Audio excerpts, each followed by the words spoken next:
Hi everyone, welcome to Module 3 where we're going to be covering 2 chapters, and I'm sure if you're looking at this for the first time right now, you're thinking, oh boy, there's a lot of information that we have to read and go over this week in this week's module.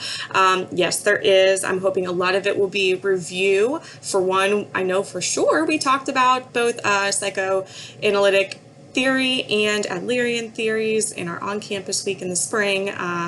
So it's not brand new information, and given your all's background in general and your understanding about different counseling theories, like I said, I hope this is a review.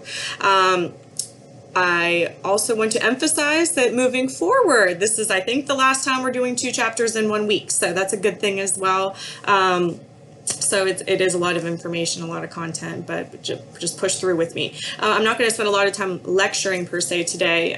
What I have done, in addition to providing you with some PowerPoints, the key terms and definitions, which I think are really important, not only for right now and your understanding of each of these theoretical orientations, but also for the future when you go to take certain exams, especially the NCE exam and certainly the CRC exam too. But these are terms and definitions that you will be tested on essentially later on. So print them out. That's my recommendation. Print them out and keep them for your future use when you're studying for those exams.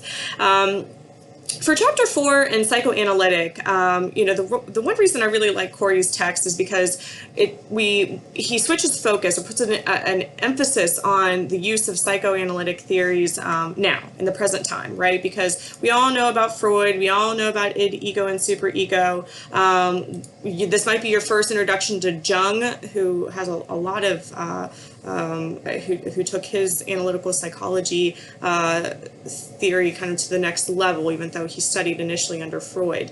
But if we're looking at modern day use of psychodynamic theory, so we have psychoanalytic, which is that traditional Freudian-based, long-term process of psychotherapy where the clinician, the counselor, the therapist really takes a lot of additional time in getting trained in psychoanalysis, because it is an analysis. So it's the person sitting on the couch, the therapist kind of being a blank slate the entire time, listening, letting the free association ride, and then providing analysis in the here and now for that client. So psychoanalysis, kind of in the most traditional sense, is what we think of when we think of Freud and the origins of psychotherapy. But if we're looking at contemporary psychodynamic therapy, that's kind of what is being utilized now. And there was an understanding that a shift from just focusing on the id, our desires, and our wants, and our instincts. A shift from just focusing on that in the subconscious brain, the unconscious mind, to looking at strengthening the ego, understanding what causes anxiety, understanding that yes, sometimes that's rooted in events that happened in our past, in our childhood, but that also there are events that occur later on in developmental stages that can be impactful, and it all kind of works together. So psychodynamic therapy is shorter term than psychoanalytic, but if you're looking at, Corey mentions that it could go all the way up to 25 counseling sessions, it's still pretty lengthy. It's still a pretty good chunk of time that a therapist is working with a client. A lot of times this is happening and occurring in inpatient treatment facilities. And again, the psychotherapist has received extensive training in psychodynamic therapy as well. I provided a supplemental article on object relations therapy and how it's utilized in rehabilitation settings, so I hope you find that useful if you're thinking about how this plays into working with individuals with disabilities, as we should be thinking about this. And in addition to that, like I said, I'm keeping this really brief today because you're going to be watching some other stuff. So if you look through the module today, what I provided for Chapter 4 content is a link to a video that is within that Alexander Street website. So like I said, I didn't have you guys buy the DVD of Sam and Corey working with Sam, so I've got this other external resource. If you have problems with accessing it, please let me know. I know we had some problems over the summer accessing a video, but and I just tried to log in through WVU today and it was still causing me some problems. So you do have access to Alexander Street videos in general, so you should be able to just even create an external account and register with them to view the videos. But please, somebody email me if you're not able to access the videos. But so I don't know if you recall, in the spring, I talked about the forces of counseling. So there have been 5 times essentially within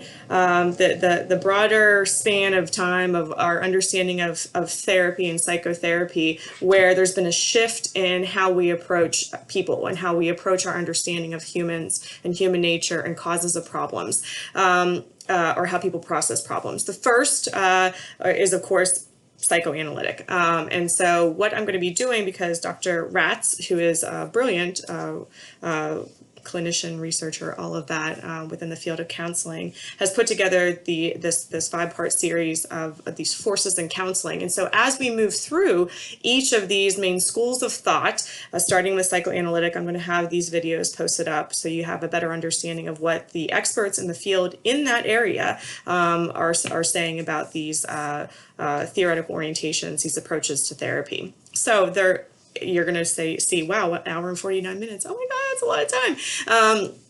What I want you to do, because there's a lot of reading for this week, for 2 chapters, what I really want you to do with this particular video is start at almost within the end of the first hour. So at minute 47 or something, around 47, you'll see the video actually transitions from all the therapists talking about what psychoanalytic theory is and how it works and the techniques. You're going to see it shift to the actual examples. So you're going to see not a role play, but an actual therapist working with a client and using psychoanalytic theory. So I want you to watch that part of it for this content area, this module.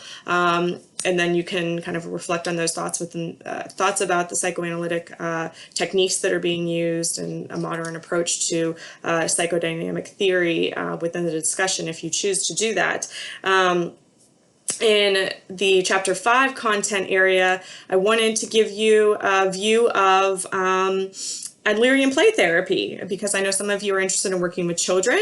I never will be interested in working with children myself, but Adlerian theory puts a lot of focus on the family. And so if at any point you think you're going to be working with families, working with children is an extension of working with the family, or if you're interested in looking at play therapy a little bit more, the video that I put up on Adlerian play therapy, again, is pretty lengthy, but the first 20 minutes are really important because it will show you, Dr. Terry Cotman provides an overview of how Adlerian therapy, Adlerian theory can be applied to working just with children, and how those techniques can be applied. And then you can pick and choose some clips of her actually working with the child, and some of the toys that she uses and how she uses those toys, like handcuffs and guns and things like that, and stuffed animals, to engage with the child and use some of those Adlerian techniques.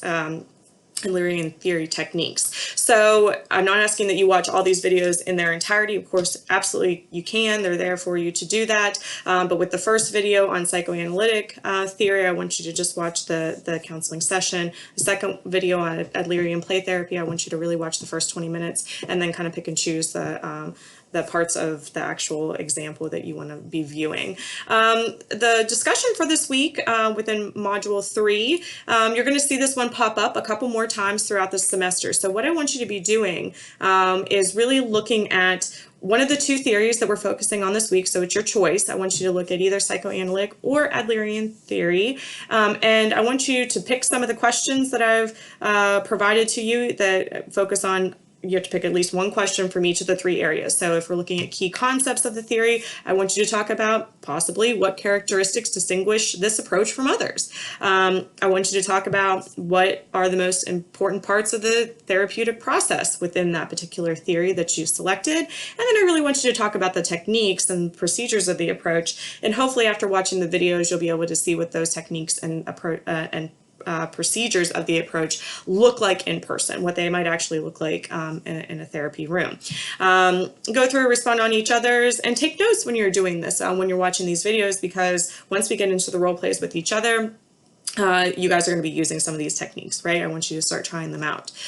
So hopefully that eases your mind a touch about the content within this week's module. I hope you find the videos interesting. Again, let me know if you can't access them, and I'll figure out a way that we can. And with that, I'll let you guys get to watching the true experts in psychoanalytic and Adlerian play therapy, okay? Have a good week.